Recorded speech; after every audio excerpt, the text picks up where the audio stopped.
오늘 성경 말씀은 호세아 10장 1절에서 8절입니다. 오늘 본문 1절 2절에서 당시 시대적 상황을 살펴볼 수 있는데 호세아가 선지자로 활동할 때 북이스라엘의 왕이 여로보암 2세였습니다. 이때는 북이스라엘이 물질적으로 풍요를 누리고 있었습니다. 또한 국방도 튼튼하여 백성들은 마음의 평안을 누렸습니다. 영토도 과거 솔로몬 때처럼 확장시켰습니다. 반면에 그로 인해 이들은 과거 어느 때보다 더 가증스러운 우상 숭배에 빠졌습니다. 그리고 더욱 악한 불의를 행했습니다. 한마디로 하나님을 떠났습니다. 호세아는 이런 북이스라엘의 악행을 1절에서 열매가 많을수록 재단을 많게 하며 그 땅에 번영할수록 주상을 아름답게 하도다 라고 말하고 있습니다. 북이스라엘의 백성들은 물질이 풍요로울 때, 군사적으로 강할 때 평안과 안정을 베풀어 주신 하나님을 섬기기보다는 쾌락을 쫓아 우상을 찾고 더 많은 불의를 행하였습니다. 이러한 현상은 북이스라엘뿐 아니라 남유다도 마찬가지였습니다. 남유다도 배부르고 등 따쉬울 때면 하나님을 떠났습니다. 물론 선한 왕 때는 그래도 하나님을 찾고 따랐지만 악한 왕이었을 때는 여지없이 온갖 가증스러운 우상을 숭배했습니다. 이런 현상은 교회의 역사를 보아도 그렇고 지금도 마찬가지입니다. 이상하게도 교회는 역설적인 부분이 있습니다. 실제로 교회가 핍박을 받고 어려울수록 믿음은 순수했고 능력도 많이 나타났습니다. 오히려 세상에서 영향력이 컸습니다. 하지만 기독교가 로마 국교가 되어 부가 축적되고 힘을 얻으면서 타락하기 시작하였습니다. 그래서 중세 때는 예수님보다는 사람을 높이고 하나님의 영광보다는 교회의 영광을 구하는 등 교회가 세상의 제국이 되었습니다. 교회가 세상의 물질, 명예, 권력을 얻는 수단이 되며 타락하였습니다. 이처럼 기독교는 예수님의 길, 십자가의 길을 가야만 그 빛을 발합니다. 세상의 소금으로서의 사명을 감당할 수 있습니다. 반면에 기독교가 넓고 평탄한 길을 가려 하면 그 빛은 잃고 맙니다. 맛을 잃고 맙니다. 교회가 세상의 물질, 명예, 권력을 쫓으면 기독교는 그때부터 생명을 잃고 맙니다. 이런 차원에서 예수님께서도 부자가 천국에 들어가기가 어려우니라 라고 말씀하셨다고 봅니다. 북이스라엘은 자기의 부와 힘을 믿고 하나님만을 섬기는 것에서 떠났습니다. 이들은 형식적으로는 하나님께 제사는 드렸지만 다른 여러 우상들도 함께 섬겼습니다. 그래서 호세아는 그들이 두 마음을 품었으니 라고 책망했습니다. 두 마음을 품었다는 것은 북이스라엘 백성들이 우상과 하나님 사이에서 머뭇거리고 있었다는 것입니다. 이러한 머뭇거림은 하나님에 대한 불신앙입니다. 왜냐하면 이렇게 양다리를 거치는 것은 하나님을 전적으로 신뢰하는 것이 아니기 때문입니다. 그래서 엘리야도 갈멜산에서 바알 선지자들, 아세라 선지자들과 대결할 때 두 마음을 품은 백성들에게 너희가 어느 때까지 둘 사이에서 머뭇머뭇하려느냐. 여호와가 만일 하나님이면 그를 따르고 바알이 만일 하나님이면 그를 따를지니라 라고 책망했던 것입니다. 또한 두 마음을 품은 것은 두 주인을 섬기는 것과 같습니다. 하나님은 당신이 만든 피조물과 비교되지 않습니다. 그 무엇도 하나님을 대신하거나 하나님과 맞설 수 있는 존재는 없습니다. 이 세상뿐 아니라 천상의 세계에 있는 천사들 중에서도 하나님과 비교될 존재는 없습니다. 그래서 예수님께서도 한 사람이 두 주인을 섬기지 못할 것이니 혹 이를 미워하고 저를 사랑하거나 혹 이를 중히 여기고 저를 경히 여김이라. 너희가 하나님과 재물을 겸하여 섬기지 못하느니라 라고 말씀하셨습니다. 지금 이 시대는 돈이 신이 되었습니다. 돈만 있으면 못할 것이 없을 정도가 되었습니다. 그러하기에 이미 예수님은 이 돈이라는 우상 숭배를 경계하셨던 것입니다. 믿음에는 회색지대가 없습니다. 예수님 아니면 예수님이 아닌 것입니다. 오늘 본문을 통해 두 마음을 품은 자들의 특징과 그들에게 임할 벌에 대해 살펴보겠습니다. 두 마음을 품은 자들의 특징을 보면 3절 그들이 이제 이르기를 우리가 여호와를 두려워하지 아니하므로 우리에게 왕이 없거니와 왕이 우리를 위하여 무엇을 하리로다. 첫째, 두 마음을 품은 자는 하나님을 두려워하지 않습니다. 다른 말로 하면 하나님을 경외하지 않습니다. 이것은 예수님께서 말씀하신 가장 큰 계명 중 하나님을 사랑하는 것에 대한 불순종입니다. 여기 우리에게 왕이 없거니와 왕이 우리를 위하여 무엇을 하리요 라는 말은 앞으로 있을 북이스라엘 백성들의 탄식 소리입니다. 자기 부와 힘을 믿고 우상을 숭배한 북이스라엘 백성들은 자기들의 왕은 있지만 그들의 왕이 그들을 구원하지 못하기 때문에 탄식하는 것입니다. 하나님 외에 참 구원자는 없습니다. 아무리 막강한 힘을 가지고 있다 하더라도 그 힘은 오래가지 못합니다. 이 세상에는 새로운 힘센 자가 등장하기 마련입니다. 실제로 세상에 많은 제국들이 세워지고 망하였습니다.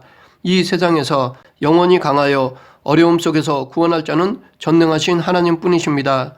그런데 이렇게 탄식했다고 해서 이것이 북이스라엘 백성들이 회개했다는 것을 의미하는 것은 아닙니다. 우리가 역사를 통해 알 수 있듯이 그들은 끝까지 하나님께 돌아오지 않았습니다. 두 마음을 품은 자들은 끝까지 하나님을 경외하지 않습니다. 심판을 받아 포로로 잡혀가면서도 회개치 않고 신세 한탄만 하는 것입니다. 여기서 우리는 후회나 양심의 가책에서 나오는 탄식은 진정한 회개가 아니라는 것을 알 수 있습니다. 이런 것은 현실을 인정하는 것에서 오는 탄식일 뿐입니다. 진정한 회개는 하나님께 돌아가는 것입니다. 하나님께 죄를 자복하고 행동을 돌이켜 용서를 비는 것입니다. 우리는 우리의 죄에 대해서 후회하거나 양심의 가책 정도로만 머물러서는 안 됩니다. 다시 하나님께로 돌아가야 합니다. 계속해서 두 마음을 품은 자들은 4절 그들이 헛된 말을 내며 거짓 맹세로 언약을 세우니 그 재판이 밭 일항에 돋는 독초 같으리로다. 둘째, 두 마음을 품은 자는 헛된 말, 거짓말을 합니다. 그래서 그들의 말은 마치 밭 일항에 돋는 독초와도 같습니다. 북이스라엘 백성들은 평소에도 진실성 없는 헛된 말을 하였습니다. 그리고 국제적인 관계에 있어서도 거짓말을 일삼았습니다. 이것은 곧 공의와 정의를 행하지 않았다는 것입니다. 공의와 정의는 하나님의 속성이기에 하나님을 믿는 자는 이 의를 이루며 살아가는 것은 당연합니다. 그러나 두 마음을 품은 자들은 이웃에게 진실하지 못합니다. 자기 중심으로 이웃을 대하기 때문에 공의라는 것이 없습니다. 지금까지 살펴본 두 마음을 품은 자들의 특징을 정리하면 첫째, 하나님에 대한 사랑이 없습니다. 둘째, 이웃에 대한 사랑이 없습니다.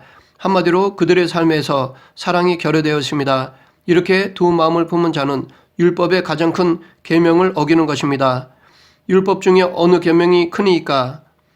예수께서 이르시되 내 마음을 다하고 목숨을 다하고 뜻을 다하여 주 너희 하나님을 사랑하라 하셨으니 이것이 크고 첫째 되는 계명이요 둘째도 그와 같으니 내 이웃을 내 자신과 같이 사랑하라 하셨으니 이 두 계명이 온 율법과 선지자의 강령이니라. 또한 두 마음을 품은 자는 영생을 얻지 못합니다. 내가 무엇을 하여야 영생을 얻으리이까? 대답하여 이르되 내 마음을 다하며 목숨을 다하며 힘을 다하며 뜻을 다하여 주 너희 하나님을 사랑하고 또한 내 이웃을 내 자신과 같이 사랑하라 하였나이다. 결국 두 마음을 품은 자들의 결과는 하나님의 가장 큰 계명을 어기고 영생을 얻지 못합니다. 바꿔 말해 철저히 심판을 받습니다. 그러면 이렇게 두 마음을 품은 자들은 어떻게 벌을 받습니까? 다시 말해 하나님을 두려워하지 않고 헛된 말, 거짓 맹세를 하는 자들은 어떤 심판을 받습니까? 첫째, 두려움과 슬픔에 빠집니다. 5절 사마리아 주민이 베다웬의 송아지로 말미암아 두려워할 것이라. 그 백성이 슬퍼하며 그것을 기뻐하던 제사장들도 슬퍼하리니 이는 그의 영광이 떠나감이며. 여기서 말하는 베다윈의 송아지란 북이스라엘의 초대왕 여로보암 1세가 예루살렘의 성전을 대체하기 위하여 만든 베델에 세운 금송아지 우상을 말합니다. 여로보암은 북이스라엘의 초대왕이 된 후에 백성들이 절기 때 여호와를 경배하기 위해 예루살렘으로 갈 경우 백성들이 다시 다윗 왕가로 돌아설 것을 염려한 나머지 출애굽 당시 아론이 만든 거기 있던 금송아지를 만들어 베델과 단 사이에 세우고 그것을 여호와 하나님으로 경배하며 섬기게 하였습니다. 그런데 북이스라엘 백성들은 여로보암 1세가 베델에 세운 금송아지를 숭배함으로 말미암아 결국 아수르에 끌려가는 두려움과 슬픔에 빠질 것입니다.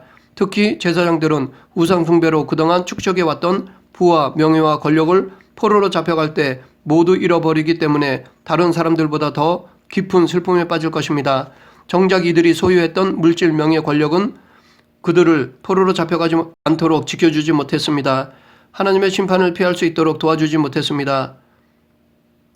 이것은 지금 우리들에게도 마찬가지입니다. 우리도 우리가 소유한 물질, 명예, 권력이 이 세상에 살아가면서 우리에게 어느 정도는 울타리가 되고 도움은 될 수는 있어도 마지막 때 우리에게 심판을 피할 수 있도록 해주지는 못합니다. 이 물질, 명예, 권력은 우리가 하나님이 주신 사명을 감당하는 데 있어서 활용하고 사용해야 할 도구로 주신 은혜이지 우리가 전적으로 믿고 의지할 대상은 되지 못합니다. 무엇보다도 우리의 구원의 도구가 되지 못합니다. 그렇기 때문에 우리는 이것들에 대해 청지기적 사명을 가져야 합니다. 내 것이 아니라 하나님의 것이며 하나님의 뜻에 따라 사용해야 한다는 것을 잊어서는 안 됩니다.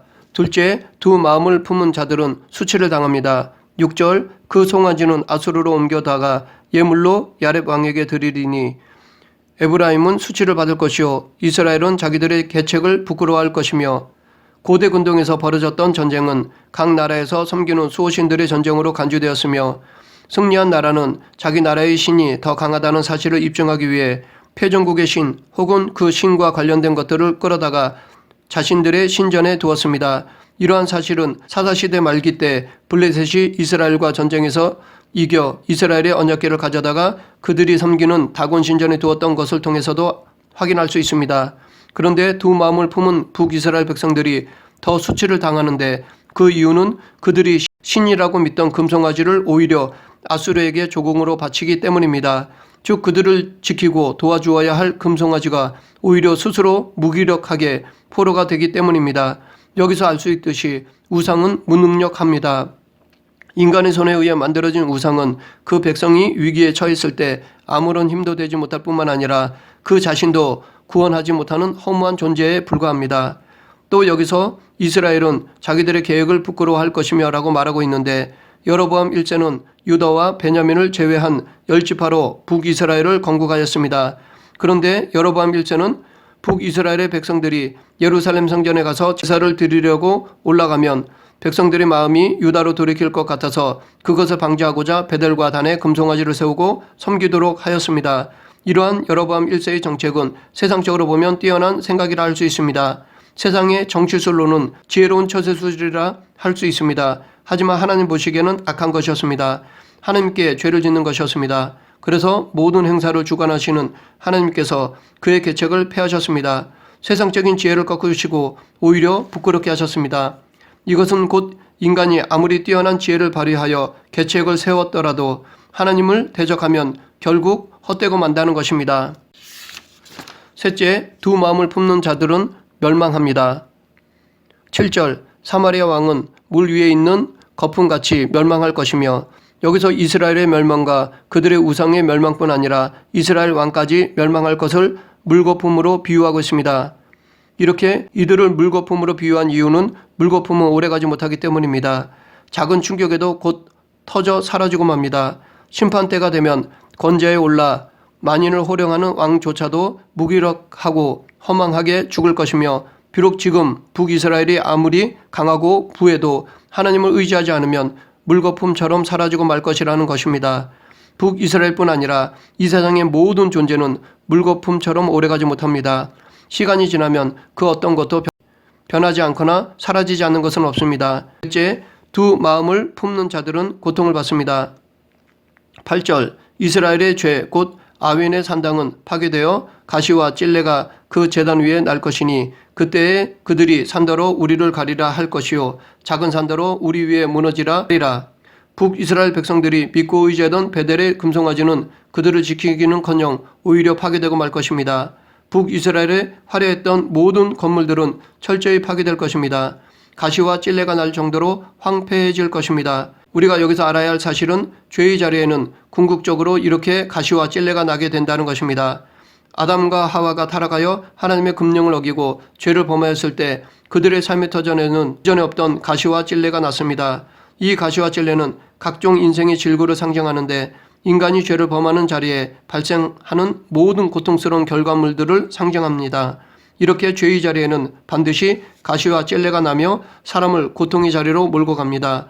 그 고통은 산더러 우리 위에 무너지라 라고 할 정도로 견딜 수 없는 고통, 철저한 절망을 안겨줄 것입니다. 즉 심판의 혹독함을 견디지 못하여 사는 것보다 차라리 죽는 것이 낫다고 외치는 절규입니다. 그 정도로 북이스라엘은 비참하게 파괴되고 말 것이며 그들의 고통은 클 것입니다. 이렇게 하나님의 심판은 철저합니다. 지금까지 두 마음을 품은 자가 받을 벌에 대해 살펴보았습니다. 우리도 두 마음을 품으면 이런 심판을 받을 것입니다. 그러면 우리들은 앞으로 어떻게 살아가야 합니까? 12절, 너희가 자기를 위하여 공의를 심고 인애를 거두라. 너희 묵은 땅을 기경하라. 지금이 곧 여호와를 찾을 때니 마침내 여호와께서 오사 공의를 비처럼 너에게 내리시리라. 첫째, 우리는 공의를 심고 인애를 거두어야 합니다. 우리가 공의를 심고 인애를 거두는 대상은 내 이웃입니다. 그렇기 때문에 이것은 이웃을 사랑하는 것이라 할 수 있습니다. 즉 우리는 두 마음을 품어 벌을 받지 않기 위해서는 이웃을 사랑해야 합니다. 앞에서 살펴보았듯이 두 마음을 품은 자의 특징은 이웃을 사랑하지 않는다는 것입니다. 그들은 헛된 말, 거짓말을 합니다. 그러나 우리는 성도로서 두 마음을 품지 않는, 즉 이웃을 사랑하는 삶을 살아야 합니다. 둘째, 묵은 땅을 기경해야 합니다. 묵은 땅은 마음입니다. 그리고 기경한다는 것은 마음의 밭을 갈아엎어 새롭게 되는 것입니다. 즉 이것은 거듭나기 위한 회개를 의미합니다. 우리는 두 마음을 품어 벌을 받지 않기 위해서는 죄를 철저히 회개해야 합니다. 어떤 큰 죄를 범했더라도 다시 하나님께 돌아간다면 하나님은 다시 품어주실 것입니다. 셋째, 여호와를 찾아야 합니다. 이것은 하나님에 대한 사랑이라 할 수 있습니다. 우리는 두 마음을 품어 벌을 받지 않기 위해서 하나님을 사랑해야 합니다. 앞에서 보았듯이 두 마음을 품은 사람들의 특징은 하나님을 사랑하지 않는다는 것입니다. 그들은 하나님을 경외하지 않습니다. 그러나 우리는 심판자이신 하나님을 찾고 구해야 합니다.